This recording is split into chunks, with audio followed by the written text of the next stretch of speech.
دیں گے بلکہ ان کو عذاب دنیا میں بھی دیں گے، دنیا میں بھی دیں گے، دنیا میں بھی دیں گے۔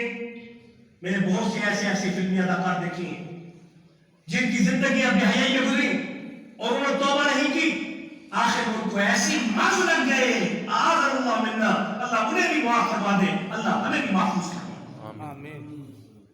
جس نے بھی بے حیائی کو فروغ دیا ہے اور اس کے بعد وہ دنیا کے اندر بھی ذلت کا منہ دیکھنا پڑا اور اپنے گھروں کو اجڑتا ہوا انہوں نے دیکھا۔ لوگوں، میرے محبوب محمد مصطفیٰ صلی اللہ علیہ وسلم امت کے بڑے شفیق تھے، بڑے رحیم تھے، بڑے کریم تھے، بڑے رؤوف ہیں۔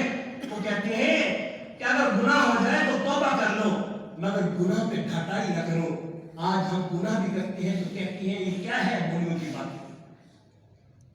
اس طرح کے الفاظ کسنے والے، بے پردہ پھرنے والے، بے حیائی کرنے والے، عریاں ہونے والے، اپنے آپ کو ننگا کرنے والے، وہ میرے محبوب کی امتی ہے تو پھر کان کھول کے سن لیں، وہ ایسی زبان اختیار نہ کریں کہ کہیں ان کے ان الفاظ پر ما یلفظ من قول الا لدیہ رقیب عتید، کہ جو قیامت کاتبین جو تمہارے اوپر اللہ نے مقرر کر رکھے ہیں، جو 24 گھنٹے تمہاری ریکارڈنگ بھی کر رہے ہیں اور تمہیں تمہاری ویڈیو بھی بنا رہے ہیں، یہ چپیں جو تمہارے اوپر اللہ نے مسلط رکھ دی ہیں، یہ چپ جو آج کے دور میں تم اس کا انکار نہیں کر سکتے، اللہ کی نوری چپیں یہی ہیں جو قیامت کاتبین فرشتوں کی شکل میں تمہارے کندھوں پر رکھ دیے گئے ہیں، جو تمہارے ہر عمل کو ریکارڈ کر رہے ہیں۔ میرے عزیز بھائیوں دوستو، حیا کے متعلق امت کو بار بار خطاب کرنا پڑے گا، کیونکہ یہ قوم حد سے زیادہ اپنے حدود سے تجاوز کر رہی ہے، اور اگر ہم نے اپنی ماؤں، بیٹوں، بیٹیوں کو اور بہنوں کو اس کا سبق دینا چھوڑ دیا تو وہ وقت قریب ہے، بلکہ وہ قریب نہیں آ چکا ہے کہ نبی کریم صلی اللہ علیہ وسلم کا یہ ارشاد پاک ہے کہ اس قدر بے حیائی عروج پر ہو جائے گی کہ لوگ بے حیائی کے عمل کو فیشن کہیں گے، یہ اپنی تہذیب کہیں گے، یہ مفہوم حدیث ہے، اور جہاں تک کہ گناہ علی اعلان کرنے والے کو روک نہیں سکیں گے، اور یہاں تک کہ کہنے والا جو باعزت شخص اپنی آنکھیں نیچے کر کے جو گزر رہا ہوگا وہ اسے کہے گا ارے ظالموں مسجد کا تو تم تھوڑا لحاظ کر لو، ارے ظالموں اس رب کے گھر کا تو خیال کر لو، ارے ظالموں اس رب کے گھر کی عزت تو کر لو۔ میرے محبوب کا ارشاد ہے جو مسجد میں کہتا بھی لگاتا ہے اس کی قبر تاریک ہو جاتی ہے، جو زور سے بولتا ہے اس کی قبر تاریک ہو جاتی ہے، جو مسجد کے سامنے ٹھہر کر اللہ کی بغاوت کرے اس کی دنیا آباد ہو سکتی ہے؟ بتاؤ میری بہنوں کو، میری بھائیوں کو، بتاؤ۔ بلغوا عنی ولو آیا، حضور نے ارشاد فرمایا ہے کہ میری ایک حدیث بھی تم تک پہنچے تو اس حدیث کو دوسرے تک پہنچانا تمہارے لیے فرض و واجب ہے،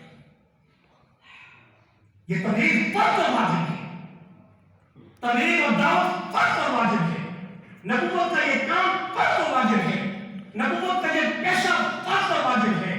کون کہتا ہے کہ اس کے لیے کچھ 4 مہینے لگانا چاہتے ہیں؟ کون کہتا ہے کہ اس کے لیے چلونے اور عشرے میں لگانا چاہتے ہیں؟ بے شک کسی جماعت نے اگر یہ ترتیب رکھی ہوئی ہے تو وہ بھی ہے، لیکن ہر شخص داعی ہے، میرے محبوب کا ہر امتی داعی ہے، وہ سکول میں بھی جائے تو داعی ہے، کالج میں بھی جائے داعی ہے، بازار میں بھی جائے داعی ہے، مسجد میں بھی آئے داعی ہے۔ مت رکو اپنی زبانوں سے، لیکن حکمت اور مواعظ حسن سے ادعو الی سبیل ربک بالحکمت والموعظۃ الحسنہ۔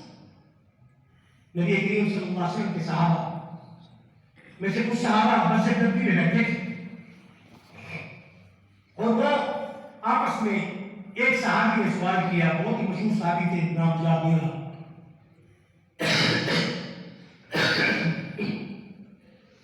وہ کہنے لگے کہ عورت کی بہترین صفات میں سے وہ عورت جو کہ بہترین صفات کی مالک ہے وہ کون سی عورت ہے؟ اللہ کے نبی کے صحابہ مسجد نبوی میں یہ مذاکرہ کر رہے تھے اور سوال کیا کہ بہترین صفات کی مالک کون سی عورت ہے؟ کسی نے جواب نہ دیا۔ ایک صحابی اٹھ کے اللہ تعالیٰ کے پاک محمد سید المرسلین خاتم النبیین صلی اللہ علیہ وسلم کی لخت جگر فاطمہ الفاطمہ بضعۃ منی ومن احبها فاحبنی ومن ابغضها ابغضنی. فاطمہ ستیہ رضی اللہ عنہ یہ میرے دل اور جگر اور میرے جسم کا ٹکڑا ہے. جو اس سے محبت کرتا ہے اللہ بھی اس سے محبت کرتا ہے. حضرت فاطمہ کے پاس ان کے قریبی رشتہ دار میں سے وہ آ کے پوچھتے ہیں کہ مسجد نبوی میں سوال ہو رہا ہے اور سوال پوچھا جا رہا ہے کہ بہترین عورت کی صفات کیا ہے. تو حضرت فاطمہ الزہرا رضی اللہ عنہا نے دو لفظوں میں جواب دیا. جو عورت غیر محرم مرد کو نہ دیکھے اور اسی عورت کو اللہ ایسا لباس عطا کرے کہ کوئی غیر محرم مرد اس کو نہ دیکھ سکے. یاد کر لیں جیسے مردوں کے لیے آنکھیں نیچے کرنا شرط ہے عورتوں کے لیے بھی شرط ہے. وہ آنکھیں باہر کر کے دیکھتی نہ پھرے. یہ آنکھ کا نور ختم ہو جاتا ہے تو دل کا نور بجھ جاتا ہے. جب دل کا نور بجھ جاتا ہے تو گناہ کرتے جاؤ پھر گناہ محسوس نہیں. اگر کسی کو یہ بہرے کے کام کرتے ہوئے گناہ محسوس نہیں ہوتا سمجھو کہ اس کا دل کا نور بجھ چکا ہے. اسے چاہیے کہ کثرت سے استغفار کرے. وہ بچہ بھی ہو بچی. میرے بھائیوں اور دوستوں جب رسول اللہ صلی اللہ علیہ وسلم کو صحابی نے آ کے عرض کیا یا رسول اللہ صلی اللہ علیہ وسلم آپ کی بیٹی فاطمہ بنت یعنی فاطمہ الزہرا رضی اللہ عنہا نے ان سے جا کے پوچھا گیا کہ بہترین عورت جو صفات کی بہترین صفات کی مالک ہے اس کی تعریف کیا ہے. تو اماں فاطمہ نے کہا ہے کہ جو عورت جو بہترین صفات کی مالک ہے کہ جو کسی غیر مرد کو اپنی آنکھ بھر کر شرم سے نہ دیکھے اور اس کا جسم اور لباس ایسا ہو کہ جس کے ڈھلتے ہوئی حالت میں کوئی غیر مرد بری نظر سے اس کو بھی دیکھ سکے. اس کے دل میں مرض بھی پیدا ہو. انہوں نے فرمایا سچ کہا فاطمہ نے کہ آخر میری ہی بیٹی ہے جس نے عورت کی احسن صفات کی صحیح تشریح کی. وہ فاطمہ الزہرا رضی اللہ عنہا کہ جن کی رات کی تاریکی میں جنازہ اٹھتا ہے اور آپ پر چادر چڑھائی جاتی ہے جہاں پر کے قبر میں اتارنے وقت پردہ کیا جاتا ہے. اے مومنوں کی ماں مومنوں کی بہنوں مومنوں کی بیٹیوں مومن عورتوں میری پیاری مائیں اور بہنیں کیا تم اماں فاطمہ الزہرا کی عظمت اور تزکیے سے زیادہ بڑھ کے آ گئی ہو کہ تم پردہ کرنے کو پسند کرتی ہو جبکہ میرے محبوب سے محبت کرنے والیاں میرے محبوب کی آن سے محبت کرنے والیاں میرے محبوب کی فاطمہ الزہرا سے محبت کرنے والیاں اگر سچی ہو تو پھر میرے محبوب کی خاطر آج سے پردہ اوڑھ لو. آج سے پردہ اوڑھ لو. لا يخافون لومۃ لائم ثابت کر دو. اگر بے حیا عورتیں اگر 10% ہیں تو حیا والی عورتیں 90% ثابت کر کے دکھاؤ. ہمت کرو جرأت کرو. میرے محبوب نے سچ فرمایا کہ بیٹی جب کسی کے گھر میں جاتی ہے ماں بن کے جب جاتی ہے بیوی بن کے جب جاتی ہے یا تو وہ اس گھر کو جنت کا گہوارہ بنا دیتی ہے یا پھر اس گھر کو تباہی کا شکار کر دیتی ہے. آج بے حیائی عروج پر ہے جس وجہ سے فساد ہے جس وجہ سے آج امت کے اندر افراتفری ہے. نبی کریم صلی اللہ علیہ وسلم کی یہ حدیث اس بات کی طرف بہت توجہ دے رہی ہے کہ سید عمر فاروق رضی اللہ عنہ کا زمانہ تھا. بیت المقدس آباد ہوا تو بیت المقدس کے رہنے والوں نے کہا کہ ہم یہ چابیاں بیت المقدس کی تب تمہارے حوالے کریں گے جب تمہارا امیر المؤمنین سیدنا عمر فاروق رضی اللہ عنہ خود بنفسہ فیس نہیں آئے. عمر فاروق رضی اللہ عنہ اپنے لشکر جاؤ دلال کے ساتھ بیت المقدس پہنچتے ہیں. ان کو جب پتا چلتا ہے کہ جاؤ جلال کے ساتھ لشکر عمری آ رہا ہے انہوں نے ایک بہانہ بنایا. وہ پہلے سے بحری کا پروگرام مرتب کر چکے تھے کہ ہم اپنی خوبصورت لڑکیوں کو عورتوں کو بہنا بہر پیش کریں گے اور اپنے بالوں کو کھولے گی جیسے آج اپنے بالوں کو کھول کے چل رہی ہے. لیکن خیال کرنا نیک مردوں خیال کرنا نیک بچوں خیال کرنا میرے پیارے بیٹو، تمہیں یہ پیغام اس لیے دے رہا ہوں کہ اگر بیت المقدس فتح ہوتے وقت عمر کی فوج زیادہ اللہ والوں کی اگر وہ بیت المقدس کی ارد گرد جب وہ سیر کی چلتی ہے تو اللہ تعالیٰ عمر کو الہام کر دیتے ہیں، کیونکہ الہم امتی عمر کہ میری امت کا الہامی شخص ہے عمر ہے۔ 17 واسطات عمری، 17 آیات اللہ نے سیدنا عمر فاروق رضی اللہ عنہ کی الہام پر آیت بنا کر پیش کیے ہیں۔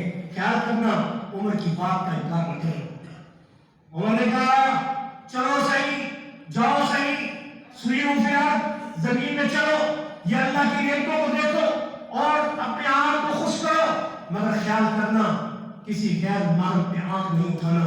ان عورتوں نے اپنے آپ کو پیش کیا، یہ رشتہ جگار پورا کا پورا جوانوں کا، یہ رشتہ جگار جب چلتا ہے تو تاریخ میں یہ بات رقم کر دی گئی کہ ایک امتی جو اس لشکر کا سپاہی ہوتا ہے وہ ان عورتوں کی طرف آنکھ اٹھا کے نہیں دیکھتا، آنکھیں نیچے کر کے کل المؤمنین یغضوا من ابصارہم کا مصداق کھا جاتا ہے۔ یہاں تک کہ جب اس لشکر سے گزرتے ہیں ان کے اوپر اتنا اثر پڑتا ہے، وہ عورتیں حیا والی ہو جاتی ہیں، ایمان قبول کر لیتی ہیں۔ لوگوں تم ایمان والے بن کے دکھاؤ، حیا والے بن کے دکھاؤ، اللہ تعالیٰ تمہارے معاشرے کو حیا والا بنا دے گا۔ میرے عزیز بھائی اور دوستو، یہی وجہ ہے کہ حضور اکرم صلی اللہ علیہ وسلم نے سب سے پہلے فرمایا کہ امت محمد صلی اللہ علیہ وسلم ابو ہریرہ رضی اللہ عنہ کی ابی بردہ رضی اللہ عنہ الاسلمی کی حدیث ہے، قال قال رسول اللہ صلی اللہ علیہ وسلم یا معشر من آمن بلسانه ولم يدخل الایمان قلبه۔ اللہ اکبر۔ اس سے پہلے دوسری حدیث بھی سن لیں جو عبداللہ بن مسعود رضی اللہ عنہ سے ہے، قال قال رسول اللہ صلی اللہ علیہ وسلم یا معشر الشباب، اے نوجوانوں کی جماعتوں، اے نوجوان بیٹیوں اور بیٹوں، میرے محبوب کا ارشاد بڑا پیارا ہے، سن بھی لو اور محفوظ بھی کر لو۔ اگر محبت رکھتے ہو اپنے حبیب محمد مصطفیٰ سے، اگر روز قیامت حضور کی شفاعت کے طلبگار ہو تو میرے محبوب کی حدیث کو سن کے یاد بھی کر لو اور دوسروں تک بھی پہنچاؤ۔ یا معشر الشباب، اے نوجوانوں کی جماعت، من استطاع منکم الباء، کہ تم میں سے جس شخص کو استطاعت ہو، طاقت ہو اور قوت ہو، کیا طاقت اور قوت ہو کہ وہ نکاح کر سکے تو نکاح کرے۔ منکم الباء، اسے چاہیے کہ وہ نکاح کر لے، نکاح کر لے، نکاح کو عام کرو، نکاح کو مہنگا نہ کرو، نکاح کو آسان کرو، مہر آسان رکھو تاکہ تمہارے گھروں کے اندر اللہ کی رحمتیں داخل ہو سکیں۔ فَلْيَتَزَوَّجْ، پس اس کو چاہیے کہ وہ نکاح کر کے اپنے آپ کو رشتہ ازدواج میں جوڑ دے۔ میرے محبوب فرماتے ہیں کیونکہ اس لیے کہ نکاح جو ہے فَإِنَّهُ أَغَضُّ لِلْبَصَرِ، یہ آنکھوں کو نیچے کرنے کے لیے بڑا ہی زبردست راستہ ہے۔ اگر تم چاہتے ہو کہ تمہاری آنکھ بے حیائی کی طرف نہ جائے، شامت سے کسی کو نہ دیکھے، تو شادی کر کے دیکھ لو۔ میرے محبوب نے سچ کہا ہے، شادی کرو، نکاح کرو۔ وَأَحْسَنُ الْفَرْجِ، یہ تمہاری شرمگاہ کے لیے سب سے بہترین قرع ہے یہ نکاح۔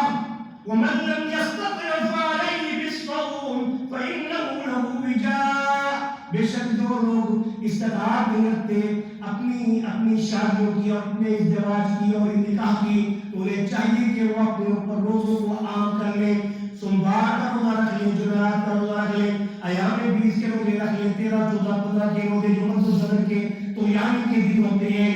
سمندر کی چھالیں بھی اوپر اٹھتی ہیں، انسان کے اوپر بھی تغیرات آتے ہیں، اس لیے تو حضور نے فرمایا کائنات کے نظام سے تمہارے اوپر اثرات مرتب ہوتے ہیں، تمہاری طبیعتوں پر۔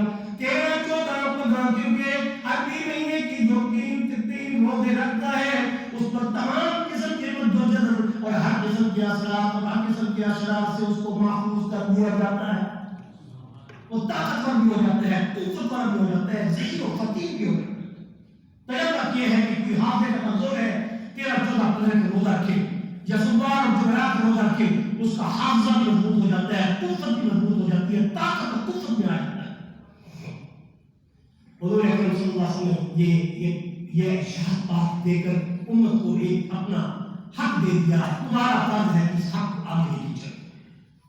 ہندوستان کے اندر ایک واقعہ بڑا مشہور ہے، یہ سین واقعات پیش کیے جاتے ہیں تاکہ ان واقعات کو سن کر ہم لوگ بھی ان لوگوں سے ہم بھی کچھ سیکھیں کہ وہ لوگ بھی تھے کہ جنہوں نے انڈیا کے اندر ہندوستان میں رہ کر جہاں پہلے پاکستان میں ہندوستان تھا تو جس علاقے میں کوئی جنگ فساد ہوتا ہے تو آج شکر ادا کرو کہ آج ہم محفوظ ہیں.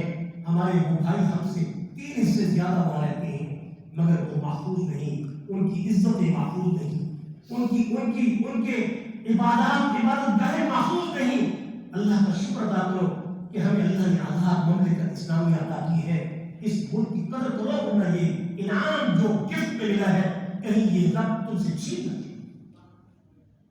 تو ہندوستان کے اندر ایک علاقے میں مسلمانوں کا اور ہندوؤں کا آپس میں جھگڑا ہو گیا. اکثر جھگڑے ہوتے تھے, ہر وقت لڑائی ہوتی تھی.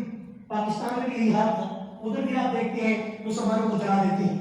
وہ بڑی ظالم قوم ہے, وہ انسانیت فراموش قوم ہے, ان کے اندر انسانیت کی رمق نہیں ہے. وہ تو بالکل جو جانوں کا پیشاب پیے, جو اپنے ہاتھوں کے بنائے بتوں کے سامنے سر ٹیکے, ان کی کیا خاک ان کے پاس, ان کا دماغ میں ان کا کام ہوگا. تو مسلمانوں کی آپس میں جنگ ہو رہی تھی, لڑائی ہو رہی تھی. رات کا وقت تھا. ایک نہایت ہی طاہرہ پاک اور بچی وہاں سے گزر رہی تھی کہ ہندوؤں نے اس پر حملہ کرنا چاہا. یہ شروع سے آ رہا ہے بات, یہ آپ کی بات نہیں, یہ ہمیں کہنے والی باتیں بہت پہلے کی. اس سے اپنی عزت بچانی چاہیے. اسے عزت بچانے کے لیے سوائے اللہ کے گھر کے اور گھر نظر نہیں آیا. وہ مسجد میں داخل ہوئی تو اس میں ایک حافظ قرآن بیٹھا ہے جو مسجد کا امام ہے. وہ بھی جوان ہے, وہ بھی جوان ہے. وہ رات کی تاریکی میں گھر مسجد کے اندر دستک دے کے داخل ہوتی ہے.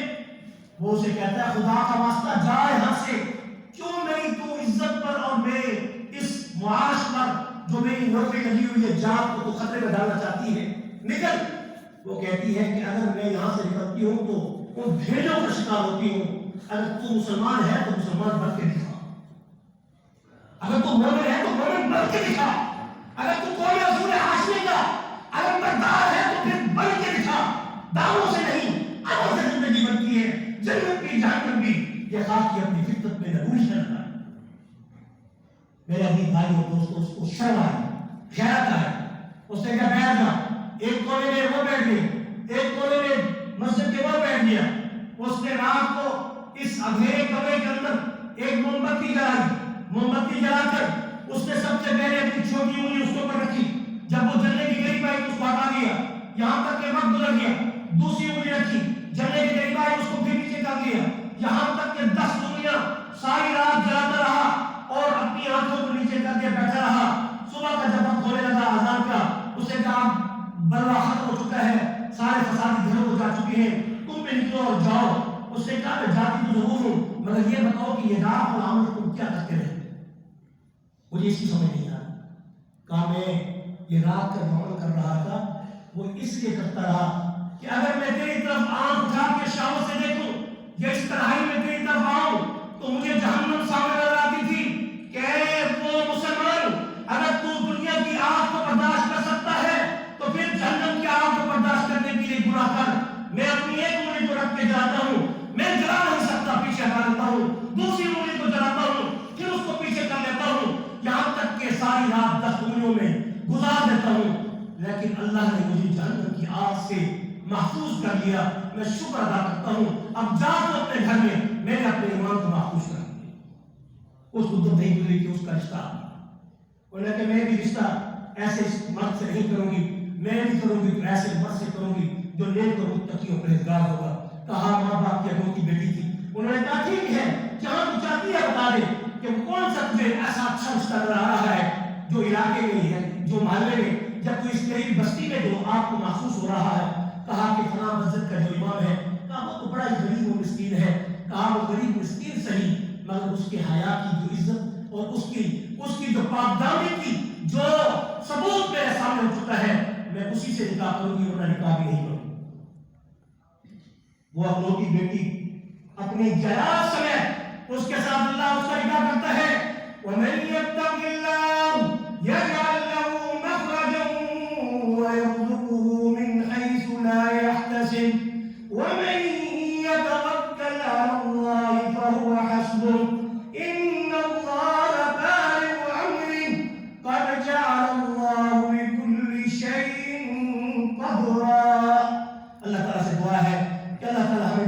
نصیب فرمائے اور توکل نصیب فرمائے اور ایمان اور سلامتی اور حیا والی زندگی عطا فرمائے. وآخر دعوانا الحمدللہ رب العالمین.